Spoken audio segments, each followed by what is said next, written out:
Áno, ja som začal pred nejakými 2 rokmi robiť na cykle malieb aj grafík, ktoré som si sám pre seba nazval, že sú to cynické malby alebo cynické grafiky, lebo potreboval som si sám vo vlastnej hlave zvrhnúť ten obraz alebo grafiku ako nejakú dokonalú métu stojacu na vrchole tej pomyselnej výtvarnej pyramídy.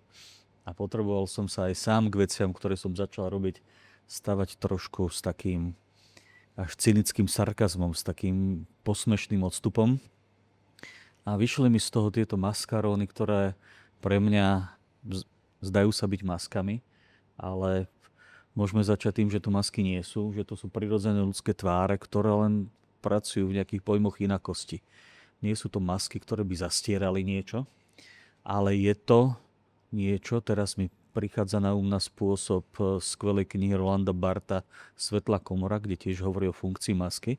Zrazu ľudská tvár je schopná vo chvíli prejavu konkrétnej emócie vyjadruť emóciu priamo gestom tváre. Nepotrebuje k tomu divadelnú masku, aká sa napríklad objavovala vo východných hrách.